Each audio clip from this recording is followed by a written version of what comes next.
This is Cast of Wonders, the young adult fiction podcast featuring stories of the fantastic. Welcome. Episode 643.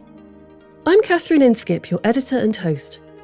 Today, Cast of Wonders is bringing you another episode in our Summer Spotlight series of award-nominated authors and their stories. Coming up over the next month, we have several stories by the nominees for the Best Novel Hugo Award. The first of these is the wonderful So You Want to Kiss Your Nemesis by John Wiswell, which was first published in Lightspeed in April 2023. John is a disabled writer who lives where New York keeps all its trees. His work has appeared in Fireside magazine, Uncanny magazine and Nature, as well as previously having stories in Podcastle and Pseudopod. He's not just an escape artist's author, he's a fan and listener. This story is narrated by Marguerite Kenner. Marguerite Kenner, she/her, is a California transplant living near the UK city named after her favourite pastime. She runs Escape Artists with her partner Alistair Stewart and practices as a technology lawyer in London. She loves to voice minor characters in podcasts and play video games, often where people can watch. Her contributions to genre fiction include being a 2021 Hugo Award finalist, editing Cast of Wonders from 2013 to 2019, project groups for too many industry orgs to count anymore, community organising, mentoring, and teaching business skills to creatives. You can follow her adventures across various social media platforms. And now, we've a tale to tell.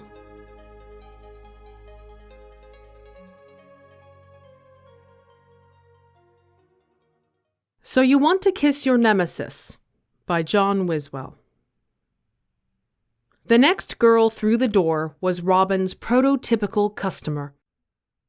She trotted in with her chin up, her posture so rigid she definitely had back problems.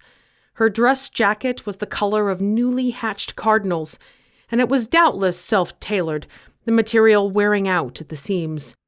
Likely she was one of those academy girls who was paying their own way, so she was definitely shopping for a blade.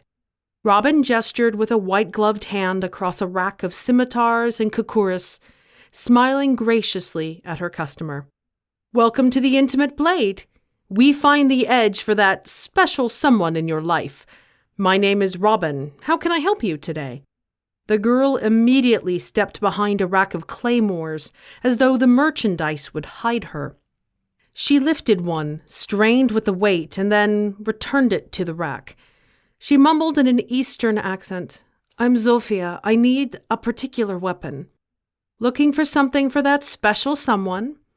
Zofia's nostrils flared. "Jayun, my nemesis." "That's the way. Going to propose?" Pink shot through the girl's face. "What?" "To propose a duel." The girl straightened her jacket. Well, yes. She's gone too far this time." Claymores weren't Zofia's point of interest. That was obvious from the way she kept glancing at the rapiers on display across the store. Robin pretended not to notice as the girl feigned interest in scimitars and forked daggers and an axe that was taller than herself. As a kindness, Robin stepped into the back room. Seconds later, the girl was at the fencing display. The air whispered with the swishes of blades as she tested weights and lengths. She was a natural. Actually, from her form, better than a natural. She was well practiced. "I know you meant to send that letter to me," she said. "I'll show you. Take this." The girl was smack-talking an absent opponent. It made Robin blush with empathetic shame. She'd been like that at a certain age, too. But Zofia's recoveries were slower than they could be. She was picking blades that were too heavy. To be kind, Robin needlessly cleared her throat, then counted to 3 before passing through the velvet curtains. The girl fiddled with an épée between thumb and forefinger, as though she'd never seen one before. She was a better fighter than actor. Robin said, "You might try the Kismet. It's my design. It has a lower weight balance and might better suit your arm." The rapier had a basket hilt molded in the likeness of dove's wings. Zofia accepted it and gave 2 thrusts at a mannequin before her eyebrows raised so high they disappeared under her bangs. "It feels like it was made for me." "Thank you. That's what I aim for. I made it myself." "You did?" "I smith all my own products." Zofia gaped around the racks of weaponry. "All of them? But you're so—" Neither of them finished that sentence. Bantering at the poor girl would have shattered her. From her frozen expression, she was already trapped in the brain lock of the adolescent and queer. Instead, Robin said, "When I was young, there was nobody else making the kind of steel and edges I needed. So I made my own." Zofia lowered the sword to the ground and tilted her head. "Were you avenging someone?" "My pride. I had a ferocious nemesis." Instantly, the girl doubled her grip on the sword's handle, like her hands were holding their breath. "Did it work?" Robin scratched an old scar on her shoulder, hidden by her doublet. "Heavens, yes. I dueled her until she yielded. We were married that spring." Zofia trembled. You can't marry your nemesis?" "What can I say? She found me disarming."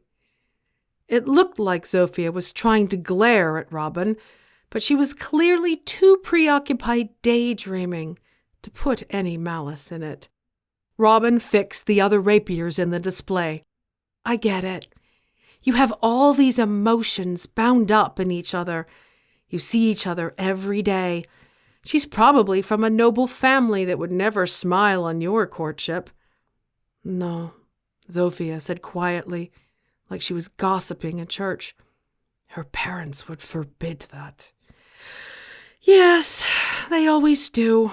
So it's easier for her to express her frustrations through a feud than honesty. And you're trapped calling her a nemesis." "Jayun is my nemesis!" Robin raised an empty hand as though drawing an invisible foil. "And you fantasize about the day you clash blades." "Oh, I'll show her. You'll send her rapier into the dirt and balance the tip of your blade under her chin and lift it so she has to look you in the eye." Zofia took a step back and put a fist over her mouth. How did you know?" "We're not the only frustrated sword fighters in the country, dear." Robin waved her over to the checkout counter. "So would you like the kismet?" The girl dropped her eyes and her hands to her lap where she clutched the sword. The blush had won its campaign and held her from the end of her collar to the tips of her ears. She whispered, "Yes, please."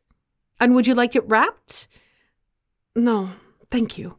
The girl straightened her furious posture again. "I'm going to use it this afternoon." "Fantastic.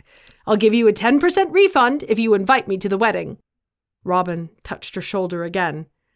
20% if you elope." I'll admit it, I've long been a sucker for the enemies to lovers trope. But I like how this story also plays with self-awareness and identity. When we're young, our emotions are often fierce and confusing, and recognising who we are or what we want is all muddled up within the expectations of our friends and family and how we've been socialised. When we're older, we're a little more alert to the signs, especially in those who are taking the first steps along a path we're already familiar with. There's a great note of peaceful acceptance in this story. The shopkeeper opens a door for the protagonist, but doesn't force her through it. She shows her that what she is only beginning to discover is not something she needs to deny herself, regardless of what others think, but she leaves the journey for her to make.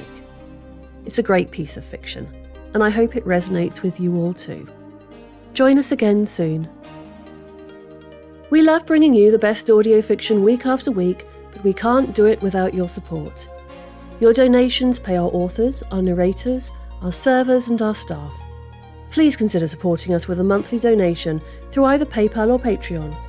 You can also review us on Apple Podcasts, request us on Spotify, and consider the stories we publish for award consideration. There are lots of ways you can help. You can join the discussion on the EA Discord and visit us on Blue Sky at castofwonders.org. Come say hello. Cast of Wonders is brought to you by editor Catherine Inskip, assistant editor Alicia Caparaso, associate editors Rebecca Arn, Tanya Adelit, Amy Brennan, Kapia Cobb, Becca Miles, Ray O, Samuel Poots, Emma Smales, Denise Sudell, and Rin Yi. Our editorial assistant is Amy Brennan and our audio producer is Jeremy Carter. Cast of Wonders is part of the Escape Artists Foundation, a 501c3 non-profit. And this episode is distributed under the Creative Commons Attribution, Non-Commercial, No Derivatives 4.0 International License. That means you can download or listen to the episode on any device you like, but you can't change it or sell it. Our theme music is Appeal to Heavens by Alexei Nov, available from Promo DJ or his Facebook page. Thank you for listening.